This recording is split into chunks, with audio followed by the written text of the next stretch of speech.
What's up, guys? Hello to Footballtalk here. Following an incredible week of football, college and the NFL for that matter, I had already in mind that I'd do something with the number 5, and with several great quarterback performances and individual plays, that's what I landed on. So this I labeled as the 5 best throws of week 5, but to really play by the quarterback position overall, as pocket navigation and decision making are taken into account, meaning I'll give context by laying out what the offensive design and the defensive structure look like, how each quarterback deciphered through it, and ended up with those incredible throws. Just real quick, if you enjoyed the video, please hit the thumbs up button for me, and if this is your first time on the channel, but you enjoy this kind of content, why don't you subscribe whilst you're at it for more of these. Let's get straight into it now though, and we actually go all the way back to Thursday Night Football, where the Falcons hosted the Buccaneers, and Kirk Cousins threw for over 500 yards in an epic 36-30 overtime win. So I could go through a bunch of plays here, but this was my favorite one, and my favorite style of Kirk to watch, where he's standing tall in the pocket and ripping aggressive throws. The score is 10-7 Bucks, as these two sides went back and forth, 3rd and 13. You could just play for the field goal here to tie things up, but this wasn't the type of game to sell for free, so Cousins instead hits Darnell Mooney for his 24-yard touchdown. Atlanta comes out in the 3-by-1 with a tight end to the right and a detached bunch the other way. They keep 7 guys in protection on this full line slide and have a variation of dagger to the field, with the tip man trying to split those two safeties, a dig coming in behind it, and the sit down route by number 3 into that voided space. Tampa theoretically gives us a man look here with both corners and the nickel over this bunch, so you basically have that 3-by-3 over there. But because they don't press this tip man and the innermost defender here you can see bail out right away, it's an indication that they're actually running Tampa 2. Only with the corner side McCollum, number 27, and the linebacker to the tight end side basically flipping responsibilities. So in theory on offense, you want to pull that pole runner with the seam route, force the underneath defense to stay flat on this little sit down, and then hit the dig between the 2nd and 3rd level basically. Yet as we let this run for a second here, because this gets a little muddied up and the Tampa dropper has his back turned, Cousins just says fuck it and rips this throw to Mooney right down the pole to his back shoulder, with 3 defenders converging on it, for a big time touchdown. Watch it again from the end zone angle, absolutely perfect, extremely aggressive throw, but to a spot where his receiver just doesn't get blown up, and the ball is batted up for the defense to grab it potentially. Great focus on the catch of course as well by Mooney. And that was one of those great throws from the shootout, which of course comes to an end in overtime, when McCollum again in this case is a little too aggressive, driving up on a hitch by Kadarius Hodge, who shakes off the defender, turns this up, and scores the 45-yard game winner. Would have definitely been fun to see if the Bucks could have answered, but this isn't the time to discuss the overtime rules. I'll gladly offer my solution in the comments if you're interested. Let's instead go to play number 2, Cowboys at Steelers, the weather-delayed Sunday night game, in which Dak Prescott did throw a couple of picks, but he also led his team to a 20-17 comeback win with seconds left, and early on he hits his absolute beauty on 3rd and 14 for 27 yards to Ceedee Lamb. Dallas isn't empty, with both the running back and tight end in condensed splits, so they can chip both edges before releasing out into the flats, while you have a switch release to the field with a skinny post, and then this wheel coming in behind it, along with a deep in cut from the backside. The Steelers don't fully show what they're going to do in coverage, because this field side safety, Minkah Fitzpatrick, could still bail out into a deep half, but he steps down and number 23 Damontae Kazee stays on the hash, meaning there should be a lot of space to hit this post by the flanker on a steep angle. Dak has hit plenty of these throws, but as we watch this run, the free safety does range over, and the nickel after bumping Ceedee can't just sink underneath this because there's the tight end working out into the flats for an easy completion and room to fight for this first down. The corner, knowing he has to carry his man to the post because of the position of the safety, now opens up what basically is a honey hole shot that he'd get in cover 2 with the corner staying flat. Only this is even bolder, doing it where the corner can still fall off his man to make a play here, from the left hash all the way to the opposite sideline. But Dak layers it over the flat defender, all the way to the whites here, allowing Ceedee to make this awesome toe tap catch for a chunk gain and big conversion. Really the only spot you can put this ball, and you'll see it from the end zone view in a second here. You can really see Dak staring down that deep middle safety, So it seems like this may actually be the plan here, which is even crazier. Resets, hitches up, beautiful mechanics, and check out the ball placement. My goodness. Great finish obviously by Ceedee, but that's just gorgeous.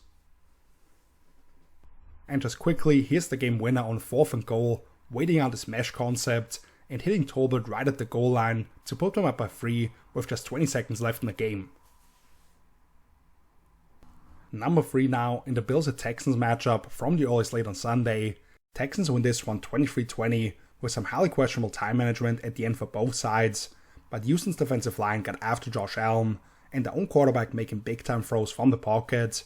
Here's one early in the 4th quarter. Bills have just pulled within 3, deep in their own territory on the 3rd and 9. Houston starts out in the 2x2 set, but with tight end Dalton Schultz ordered with a split cut way down, indicating Stephon Diggs is about to motion across for a trip set to the right. Other than bumping the nickel and the only linebacker on the field, Terrell Bernard, over a little bit, Buffalo's defense stays pretty static, but they'll actually buzz down this boundary safety, which seems counterintuitive as you might need extra eyes to the far side of the field with more eligibles over there, but that kind of enables number 3 Damar Hamlin to basically stay in between the hash and the numbers, and the underneath coverage can bump over one zone, so to speak, in the slightly distorted version of cover 3, which looks more like cover 6 or 8 depending on the lingo you use. Either way, here's what the Texans have drawn up against it on their end. 5-man protection, they're pulling the deep coverage with this clear out by the flanker, a zig or pivot routes by the number 2, trying to hold the underneath coverage there, or if the nickel sinks too much, you can go to this window in between those two defenders, but really they're trying to hit the sail route by Schultz, while on the backside you have a deep in cut once again, and then the back sitting down in front of it. Buffalo is one of the best zone teams in the league, and you can see nobody panics. The nickel passes this off to the backer, the backside dig is bracketed basically, and lesser quarterbacks will just check it down to his back here, see if he can convert, or you just punt the ball. Stroud, having all the clubs in his bag as a thrower, however, perfectly lofts his pass over the head of the sinking flat defender and to the inside shoulder actually, making it impossible to punch through the catch point. Huge first down to get this drive started. You see here not a ton of space to step into the throw, but enough for Stroud, who never seems to get happy feet. Really tough for the defender to play the ball here with where it's placed, and it really is beautiful. And as an illustration of Stroud delivering lovely touch throws from compromised pockets, here he is early in the first half of play action with another layered ball to Stephon Diggs on the crosser as he's taking a hit. Love the way he navigates that space and is willing to take those kind of shots for the perfect throw here. Bringing us to number 2, and really the reason I decided to ultimately make this video, since I saw someone call this a lucky ass throw on Twitter or X, and of course the discussion didn't really lead anywhere, but I had to explain what made Jordan Love uncork this throw in the Packers game at the LA Rams. Middle of the first quarter, first drive ended in a 3 and out, 5 yards short of midfield on the 2nd and 10. The Packers had a balanced 11 personnel set with a fast stack to the right and a tight end the other way. They fake a weak side dive and run sort of a Mills or dagger concept to the field, with Jayden Reed making sure he releases inside of the nickel and then takes this steep angle, with the wideout releasing outside and breaking in late. Plus you've got a curl on the backside and the tight end on the late release into the flats. The Rams meanwhile show a single high look pre-snap, with the safety actually closer to the hash away from the stack, but as the play starts, he widens into a deep half, with the boundary corner actually responsible for the opposite half here, whilst the box safety replaces the corner in the flats, and you've got the linebacker into the boundary, sinking into this Tampa 2 look. And before anybody gets into my mentions here, as we watch this develop, you can absolutely argue that Love should just hit this backside curl at the sticks for an easy first down, because there's absolutely a window here. But this ends up, as Ben Solak put it in a different tweet I saw, that young man has a preposterous amount of dip on his chip, because that's not enough for the quarterback. He instead heaves this ball to Reed for 53 yards in what basically turns into a cross-country route all the way across the field, and what I was told is he should never throw this deep into triple coverage, which first of all doesn't really exist. Rarely do you even see real double teams, most with brackets, but what this throw demonstrates to me is a tremendous understanding for coverage rules and geometry, to be honest. Because the corner here is not used to playing the deep half or defending a throw that is a good 60 yards in the air for that kind of time. He's taught to play the top shoulder of the most imminent vertical threat, and because he's scared of getting run by, he ends up spinning all the way around, losing track of the football, which Love understands that a Kel Witherspoon isn't going to be able to do. The throw is past the sinking linebacker and away from the safety, who squeezes down from the far side of the field. Tremendous job of laying out by Reed, but I think people understand.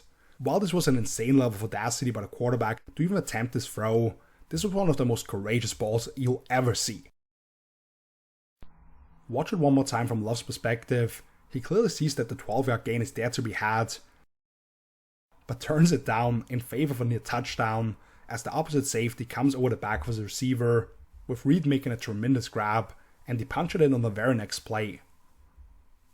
For good measure, to show the little details of Love's game, this is actually a touchdown from 66 yards out to Tucker Kraft, early in the second half, where they start in the same formation, but bring Reed on the backside now, on a little orbit return motion to draw the eyes of the defense as they fake the handoff to him while they have the tight end down the crossing routes, coming underneath this Mills or double post concept. Ball is put out to the sideline, turns it up, and it's going to be a huge touchdown. Which I'm going to flip things around one more time here so you can really see the eyes of the quarterback here. And it's very subtle, but check it out how Love stares down the middle and actually sort of no-looks this to Kraft, who once again turns it up, converts a 20-yard gain into a long touchdown, with the entire defense being caught out of position. Absolutely love this one. And finally, we not only get the best quarterback play, but also the game of the week, Ravens and Bengals, a back and forth shootout, where it felt multiple times as if the home team was in control, being up by multiple scores, but Lamar Jackson continued to pull rabbits out of his hat, and this was his best magic trick of the day. Down 38-28 with just over 5 minutes left in regulation, Ravens in second and goal from the opposing 6-yard line, down 12 personnel with an ace duo set to the right, so one tight end next to the tackle and one offset to that guy's hip. The motion is here likely, labeled as the F here, across the formation and snap the ball as he gets to the tackle's outside hip. To run this mesh action inside, with likely sitting down and basically replacing the backside X receiver, while the running back runs a swing route the other way. Cincinnati's kind of in a weird combo coverage, which speaks to all the designer stuff and complex looks Bengals defensive coordinator Lou in a room with real Lamar all day long, where this defensive back trails the wide tight end across, but overall it looks like cover 3. And based on leverage, Lamar could just flip it to Justice Hill on the swing route over here.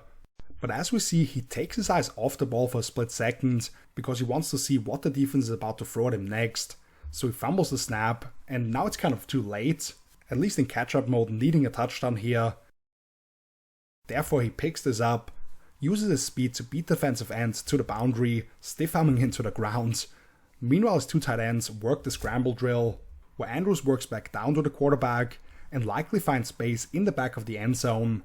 Lamar keeps extending this and takes a shot by linebacker Jermaine Pratt at the sideline as he lets this go, putting it high for likely at the back line of the end zone to where it's him or nobody catching it. Huge touchdown here. Here it is from the end zone view. Check out how long this ball is on the ground actually. How he's able to fend off Sam Hubbard, and then the hit he takes as he's falling out of bounds to deliver this beautiful ball.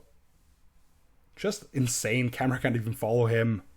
And I tweeted this out on Sunday. The funniest thing about these batshit insane Lamar plays to me is always looking at the utter disbelief of the guys who are just trying to chase him down after seeing what he was able to create out of nothing seemingly, as we focus in on Hubbard, just going to his knees, and he just can't believe what he just saw there. After this, Lamar sets up Justin Tucker for a game-time field goal with this throw to Talon Wallace on a swirl route, who earns a couple of extra yards. And then when we get to overtime, Lamar actually fumbles another snap, which the Bengals recover, but due to head coach Zach Taylor's uber-conservative play calling, they end up with a long kick, the holder bobbles the snap and they miss, setting up King Henry to do what he does best, closing out games in overtime after he was ball up for most of the day, breaking loose in his weak side toss for a good 50 yards. He says he actually didn't see the defender and that's why he got chased down. I might want to doubt that, but sets up the game-winning kick here. Ravens 41, Bengals 38. Awesome game, really an excellent slate of games overall, and those were my favorite quarterback plays of week 5. Thank you so much for watching. If you enjoyed this video, please give it a like and consider subscribing if you haven't done so yet. What was your favorite throw or play of the weekend? Did I miss anything? Do you like this kind of shorter form content? It's definitely a lot less work for me to just clip this up rather than having to deep dive into a certain topic, which I'll obviously continue to do, but also watch all the games anyway and can pick out stuff from there.